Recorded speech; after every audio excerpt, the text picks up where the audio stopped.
Hello everyone and welcome back to my channel. This is Fiona at Drawings in a Drawer, and if watercolour is something that intrigues you, this channel is most definitely for you, so be sure to click that notification bell and to subscribe so you won't miss any of my future uploads. Today I'm going to be talking about the best metallic watercolours I have come across. And I don't specifically love metallic watercolours, that's why when I found these I was quite literally blown away. You've been asking about them in the comments. They are as gold and as pigmented as you can get, and we are talking about them today. Today we will also be announcing the two winners of the sketchbooks and original paintings. Again, these were sketchbooks that were sent to me by Lightwish. They are 100% cotton. I painted in the first page or two, and I'm going to be sending them out to two of you who were randomly selected. So stick around till the end if you want to find out who won the sketchbooks.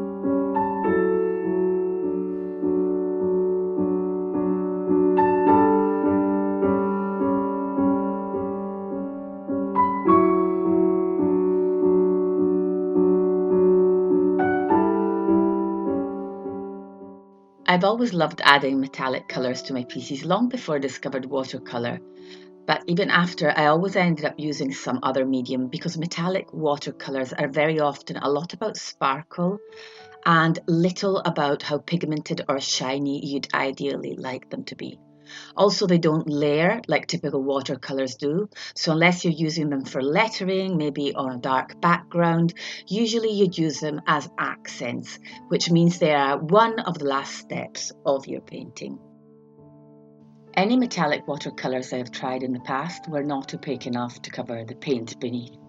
Thus I ended up turning to metallic inks or acrylics to obtain the same effect. And there was a time when I was into painting halos and crowns, so acrylic gold featured heavily in my art.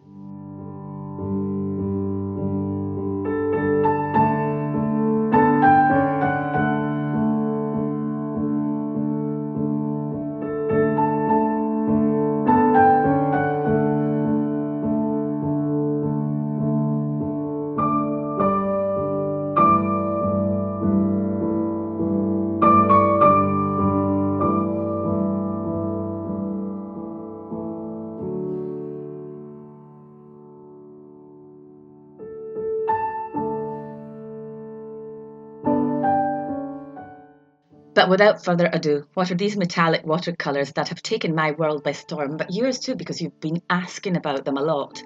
It's a Colirò Pearl Colours. I think you just need to look at them in their pans to see that there's something different about them.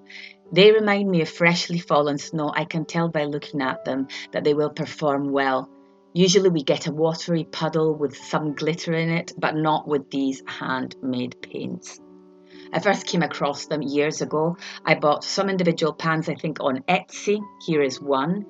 I had one in gold, which I love, but after it went missing in action during the summer, I started to search for these watercolours online, and I found they now sell them on Amazon.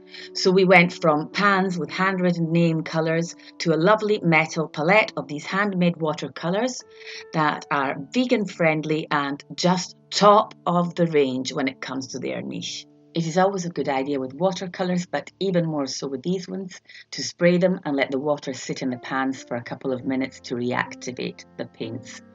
I think it is possible that these are also sold individually, so I will let you know which my favourite colour is among the 6. So maybe if you only want to buy the one, you'll know which one I think performed best. These watercolours are manufactured in Germany, so if you're from Germany and know more about them and how this brand started out, please do let me know in the comments down below. I would be really interested to find out. Though I have never tried gold leaf, the satisfaction, the level of coverage and density of these paints makes me think that the final effect might be, if not the same, quite similar. But now let's go on and have a look at how I'm going to incorporate these metallic paints into my pieces.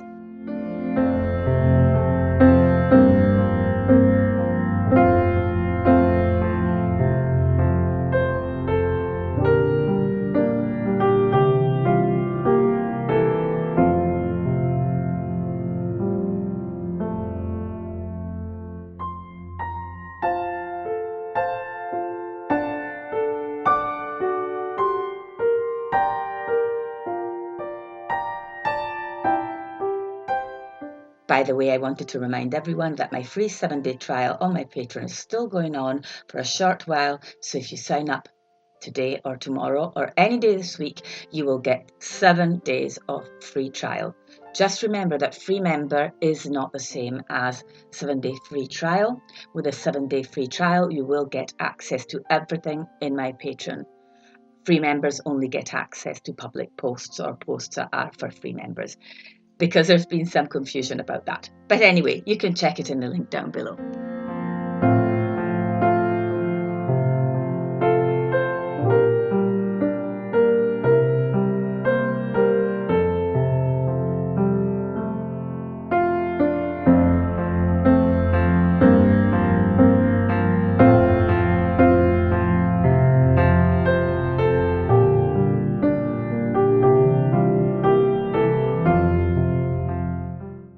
For this piece, I went in and totally just went with what I am really enjoying painting at the moment, and that is woodland animals.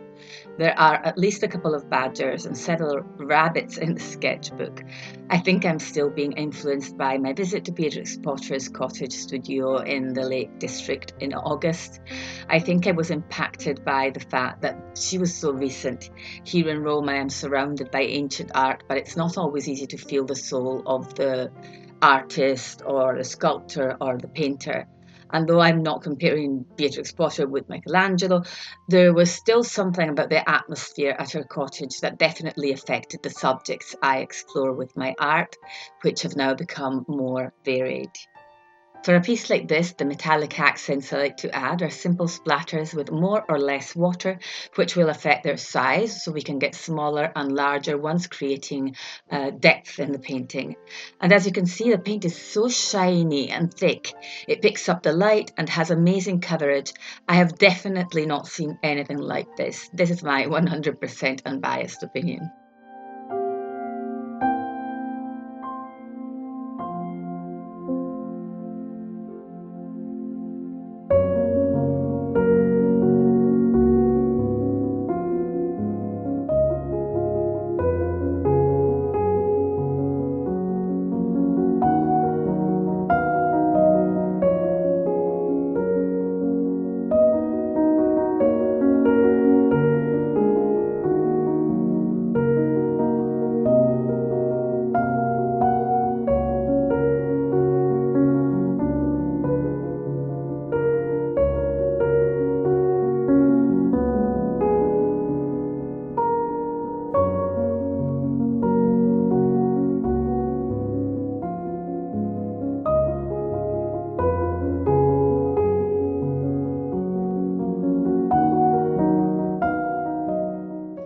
I decided to paint the rest of the spread with a series of monochromatic paintings in indigo. Well, the first one did end up having a little red in it. However, I thought it would be helpful to showcase the paints better. I know monochromatic painting is such a useful exercise, and I have classes about it which I have taught. But for me, it never stops being a little bit of a challenge. I really should work more like this, but I love colour too much.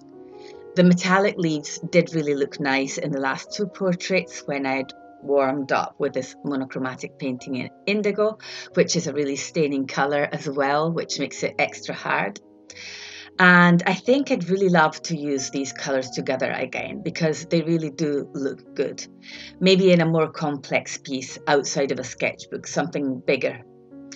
By the way, these paints cost around €33, I think I paid for them on Amazon, with a palette with 6 gold and silver metallic pans, of which my favourite is the one called Inca Gold.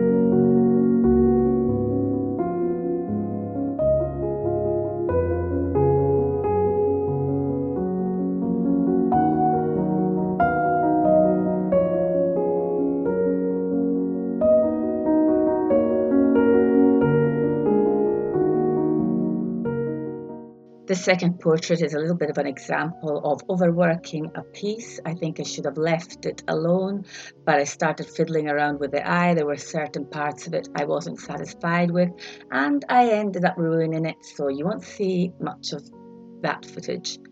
But yeah, you know, that's part of sketchbooking, so a happy accident or an unhappy accident or something that I can use in the future to inspire me for something else. Let's put it that way.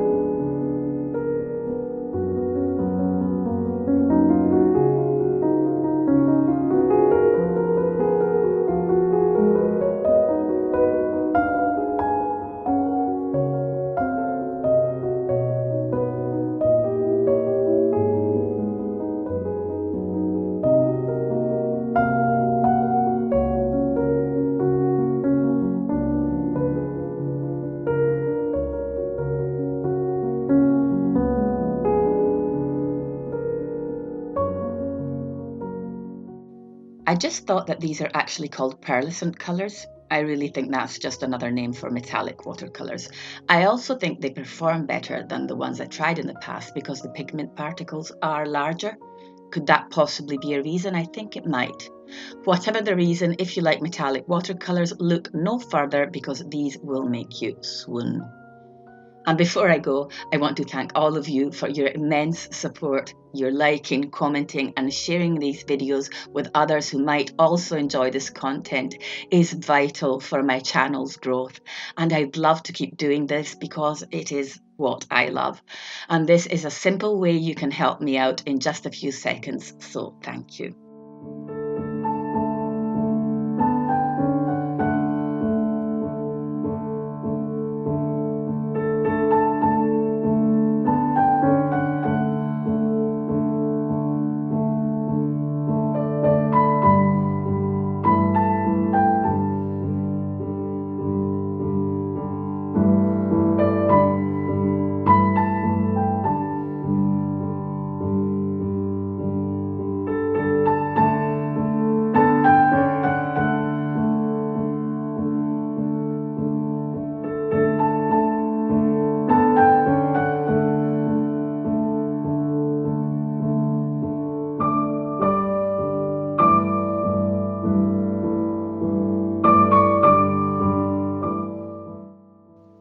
But wait, I've not forgotten. The first winner of my first sketchbook with a portrait of the girl, and these were randomly selected through software, the name is on the screen, is Jackie Gan 594. And the second one who wins a cold press paper sketchbook from last week's video is Nicole Perron 3315. Please get in touch with me before next Saturday night, or someone else will be selected in next week's video. I will need your addresses, of course, for this or your PO box, so make sure to get in touch. So thank you so much. I really love you all so much, and I will see you next week. Bye for now.